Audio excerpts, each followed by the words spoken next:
अस्सलाम वालेकुम dear students. आज के लेसन में हम माइक्रोसॉफ्ट एक्सेस में फाइल मेन्यू के ऊपर डिस्कस करेंगे। इसके लिए मैं एक्सेस ओपन करता हूँ। एक्सेस जब आप ओपन करते हैं तो उस टाइम भी आपका रिसेंट में कुछ फाइल्स होती हैं जिन पे आप काम आपने किया होता है, तो आप यहाँ से ओपन कर सकते हैं। न्यू फाइल ओपन करनी है तो आप ब्लैंक डेटाबेस पे क्लिक करके आप न्यू फाइल ओपन कर सकते हैं। तो मैं यहाँ पे वर्चुअल अकेडमी स्टूडेंट डिटेल पे क्लिक करता हूँ, तो जिस पे मैं काम कर रहा था वही यहाँ पे ओपन हो जाएगी। ओपन हो गया।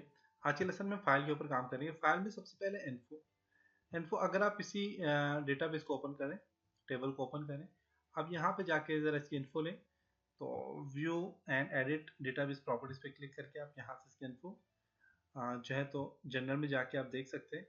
लोकेशन क्या है इसकी, कहाँ पे सेव है, डेस्कटॉप पे सेव है, साइज कितना है इसका, और क्रिएट कब हुआ था, मॉडिफाई, और ये एक्सेस कब हुआ है। समरी में आप खुद ऐड कर सकते हैं, टाइटल है, टाइटल और सब्जेक्ट ऐड कर सकते हैं, ऑथर कौन है वो ऐड कर सकते हैं, मैनेजर कंपनी साइज से आप यहाँ पे ऐड कर सकते हैं। स्टैटिक्स में आपको बताता है यहाँ पे कंप्लीट आप बस क्रिएट कब हुई थी, मॉडिफाई कब हुई थी, एक्सेस कब हुई, ये सारी चीज़ें यहाँ पे बता रहा है। कॉन्टेंट्स है, और उसके बाद आपका यहाँ पे कस्टम है। इसके बाद आपका न्यू न्यू पे क्लिक करके आप न्यू अगर कोई डेटाबेस ओपन करना चाह रहे हैं। अभी मेरे पास वर्चुअल कैबिस्ट्रो डिटेल के नाम से डेटाबेस ओपन है। अगर मैं यहाँ से कोई भी न्यू ऐड ओपन करना चाह रहा हूँ डेटाबेस, तो मैं यहाँ से न्यू ओपन कर सकता हूँ। इसके अलावा यहाँ पे आप देखें तो बिजनेस पे आप क्लिक करेंगे तो बिजनेस से रिलेटेड यहाँ पे डेटाबेस सारा आ जाएगा। टेम्पलेट्स होंगे, वो टेम्पलेट्स आप डाउनलोड करके आप यहाँ पे ऐड कर सकते हैं। होम पे क्लिक करता हूँ, और इसके अलावा यहाँ पे कुछ जो मैंने सेव किया हुआ है, ये भी कुछ टेम्पलेट्स हैं जिनको मैंने सेव किया हुआ है। अब यहाँ से किसी भी क्लिक करके, जैसे कि अपडेट टास्क मैनेजमेंट है, इस पर मैं क्लिक करूँगा तो ये मेरे पास यहाँ पे ओपन हो जाएगा। तो मैं यहाँ पे ब्लैंक डेटाबेस पे क्लिक करता हूँ, क्रिएट पे क्लिक करूँगा, नाम आपने यहाँ पे देना है, और क्रिएट पे क्लिक करेंगे, न्यू डेटाबेस क्रिएट हो जाएगा जो कि हम जिस पे काम कर चुके हैं। उसमें तो ओपन ओपन में रिसेंट अभी जिन जिन पे हमने काम किया वो आप यहाँ से ओपन करना चाह रहे हैं, ओपन कर सकते हैं। अगर आपके पास कोई डेटाबेस वन ड्राइव या पर्सनल ड्राइव में सेव है तो आप वो वहां से ओपन करना चाह रहे हैं, आप वहां से ओपन कर सकते हैं। दिस पीसी दिस पीसी में मेरे पास देखें ये आपका एक डेटाबेस है। इसके ऊपर जो ही मैं क्लिक करता हूँ आपको बता रहा है कहाँ पे सेव है। देखिए दिस पीसी यूजर में है, तैमूर में, डेस्कटॉप, वर्चुअल अकेडमी। तो यहाँ से आप इसे ओपन करना चाहिए कर सकते हैं। या ऐड टू प्लेस पे क्लिक करके अगर आपने 365 शेयर पॉइंट जो कि माइक्रोसॉफ्ट ऑफिस का होता है, यहाँ से आप इसे ओपन करना चाहने कर सकते हैं। यहाँ पे अगर वन ड्राइव जो कि क्लाउड स्टोरेज है, तो क्लाउड स्टोरेज का फायदा ये होता है कि आपका डेटा कभी लॉस नहीं होता। अगर आपको डिलीट नहीं करोगे तो कभी डिलीट नहीं होगा। तो माइक्रोसॉफ्ट ऑफिस 2016 आपको ये फैसिलिटीज भी प्रोवाइड करता है, क्लाउड स्टोरेज फैसिलिटीज भी प्रोवाइड करता है। आप अपने डेटाबेस को क्लाउड स्टोरेज में सेव कर सकते हो। तो इसके लिए आपके पास माइक्रोसॉफ्ट का अकाउंट होना जरूरी है। माइक्रोसॉफ्ट आउटलुक का अकाउंट होना जरूरी है। तो आपको आउटलुक का अकाउंट बनाएं और वहाँ पे रजिस्टर हो, साइन इन हो, तो यहाँ से आप ये सर्विसेज की आप ले सकते हैं। जैसे कि यहाँ पे देखिए तो मेरे पास यहाँ पे तैमूर, इस पर मैं क्लिक करता हूँ तो देखिए तैमूर परवेज @outlook.com। तो ये मेरा जो है तो आउटलुक जो है ये माइक्रोसॉफ्ट का अकाउंट है मेरे पास। तो आप आउटलुक से जाके आप अपना अकाउंट क्रिएट कर लें तो आपको ये सर्विस आपको मिल जाएगी। इसके बाद आपके पास यहाँ पे सेव एज। अब सेव एज का फंक्शन ये होता है कि मेरा ये जो डेटाबेस है ये सेव किया हुआ है एक बार। हाँ, अगर मैंने इसमें कोई चेंजिंग किया करने के बाद मैं फाइल में जाके इसको सेव करता हूँ तो सेव हो जाएगा। दोबारा से जब मैं फाइल पे क्लिक करता हूँ तो बस सेव का ऑप्शन है, जब भी मैं क्लिक करूंगा तो सेव हो जाएगा बस डेटाबेस।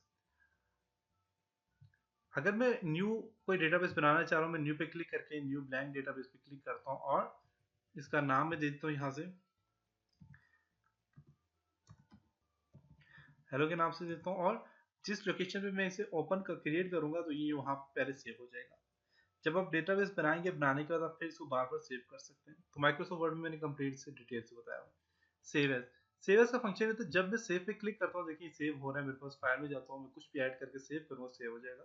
मेरे पास ये लोकेशन नहीं मांग रहा कहाँ पे सेव करना है अपने, या फिर कहाँ पे सेव मैं करना चाहता हूँ इसको, तो वो ऑप्शन यहाँ पे नहीं दे रहा।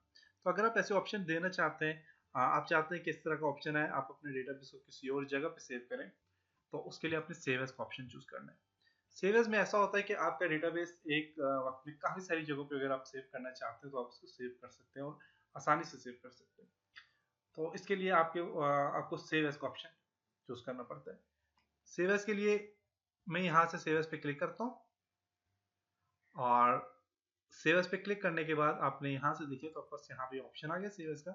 Save as, save database as, इस पे क्लिक करें और यहाँ से आपसे सेव कर सकते हैं, या फिर आप यहाँ पे सेव एज पे क्लिक करें तो आपसे ये ऑप्शन मांगता है कि ऑल जितने भी आपके पास आपने ओपन की फाइल वो सारी सेव करनी चाह रहे हैं, यस करें। यस करने के बाद यहाँ पे देखिएगा बस ऑप्शन भी दे रहे हैं और आपको कह रहे हैं कहाँ पे आपने सेव करना है। फॉर एग्जांपल में से डाउनलोड पे या डेस्कटॉप पे, जहाँ पे भी सेव करना चाहें आप यहाँ पे सिलेक्ट करें, इसका नाम देके आप इसको सेव करेंगे तो ये सेव हो जाएगा। देखिए सेव हो चुका है एनेबल कंटेंट्स। अब ये जो डेटाबेस सेव हुआ है ये कहाँ पे है, सी यूजर तैमूर डाउनलोड में वो सेव हुआ है। अगर आप फाइल में जाके, तो मैं न्यू पे क्लिक करता हूँ, मैं ओपन पे क्लिक करता हूँ तो बस यहाँ पे देखें तो दो यहाँ पे ऑप्शन आ गए। ये जो आपके पास डाउनलोड में और नीचे वाला आपके पास कहाँ पे है, डेस्कटॉप पे। जो मेरे पास डेस्कटॉप पे, उसे क्लिक करके ओपन कर सकते हैं। इसके बाद आपका सेव एज, अब देखिए सेव का ऑप्शन इसमें नहीं दे रहा क्योंकि ये एक बार सेव हो चुके हैं, आप सेव का दोबारा ऑप्शन नहीं देगा। तो सेव एज और सेव में फर्क यही है कि सेव में आप अपने डेटाबेस को सिर्फ एक बार सेव कर सकते हैं, और सेव एज में आप अपने डेटाबेस को काफी बार सेव कर सकते हैं। और अपने डेटाबेस को, सेव में भी डेटाबेस जो होता है आपका सेव होता रहता है, लेकिन एक ही लोकेशन पे सेव होता है जहाँ पे आप फर्स्ट टाइम से सेव करते हैं। अगर आप अपने डेटाबेस की लोकेशन चेंज करना चाह रहे हैं, अगर आप चाहते हैं कि ये डेटाबेस किसी इस आप लोकेशन और नाम चेंज करना चाह रहे हैं, तो उसके लिए आप सेव एज का ऑप्शन चूज करते हैं। उसके बाद आप बस यहाँ पे क्लोज, क्योंकि प्रिंट प्रिंट आपका यहाँ पे ये डेटाबेस आपका टेबल या फॉर्म प्रिंट नहीं होता। प्रिंट के लिए रिपोर्ट बनानी पड़ती है, रिपोर्ट प्रिंट होती है। जब हम रिपोर्ट बनाएंगे तो फिर प्रिंट का ऑप्शन जो एक्टिव होगा। इसके बाद आपस यहाँ पे इन्फो में आपके पास देखिए कंपेयर, आपके पास कंपैक्ट एंड रिपेयर डेटाबेस के, अगर आप काम करते हुए आप डेटाबेस बनाते, आप डेटाबेस बना रहे हो, डेटाबेस बनाते हुए लाइट चली जाती है, आपका सिस्टम ऑफ हो जाता है, तो आपका डेटाबेस जो है वो खत्म हो जाता है वहां से। तो आप जब उसे ओपन करते हैं, करने के बाद न्यू डेटाबेस ओपन करके, और आप चाहते हैं कि जिस पे आपने पहले काम किया था उसको दोबारा से रिपेयर करना चाहते हैं, तो आप इस ऑप्शन को यूज कर सकते हैं। इस पे क्लिक करेंगे तो आपका डेटाबेस वापस आ जाएगा, जो लाइट जाने की वजह से या किसी भी वजह से जो है तो वो डेटाबेस जो आपका लॉस हो चुका है, तो उसे आप दोबारा से रिपेयर कर सकते हैं। और ये आपके पास जो लास्ट डेटाबेस होता है ये सिर्फ उसी को रिपेयर करता है। पासवर्ड देना चाहें तो आप यहाँ पे क्लिक करके आप अपने डेटाबेस को पासवर्ड दे सकते हैं। इसको ओपन करता हूँ।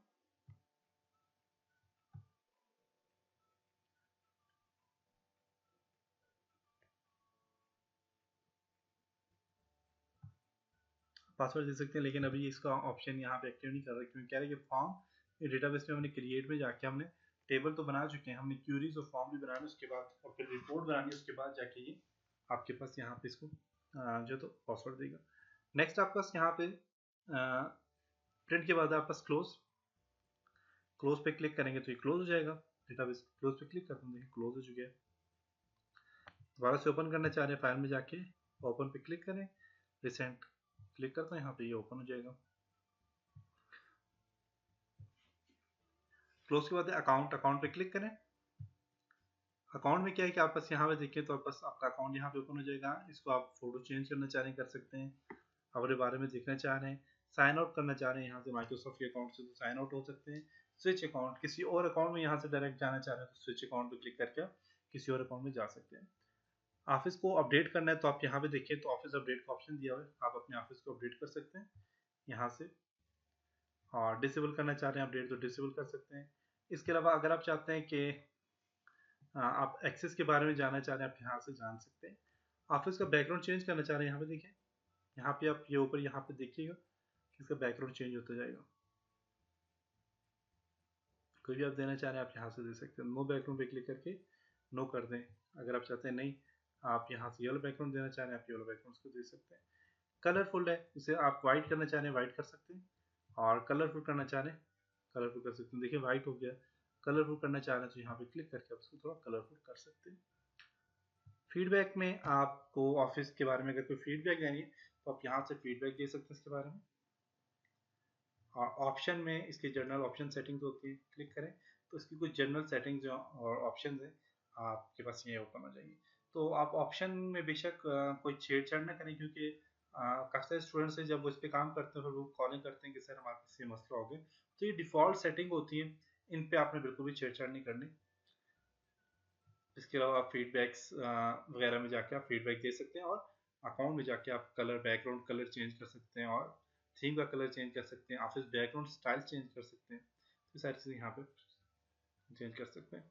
जब आप माइक्रोसॉफ्ट के अकाउंट आपके पास यहाँ पे आप साइन इन होंगे अपने माइक्रोसॉफ्ट अकाउंट में, तो आपको यहाँ पे कनेक्ट, आप यहाँ पे वन ड्राइव जो कि माइक्रोसॉफ्ट ऑफिस के दिखे, आउटलुक के, तो उसके साथ आप यहाँ से डायरेक्ट कनेक्ट हो जाएंगे, जो कि क्लाउड स्टोरेज आपको प्रोवाइड करती है। तो ये था जी आज का लेसन, उम्मीद है आपको यहाँ तक समझ आया होगा। चलो नेक्स्ट लेसन में कुछ और टॉपिक्स के ऊपर काम करेंगे, तब तक अपना बहुत सारा ख्याल रखिएगा। खुदा हाफिज।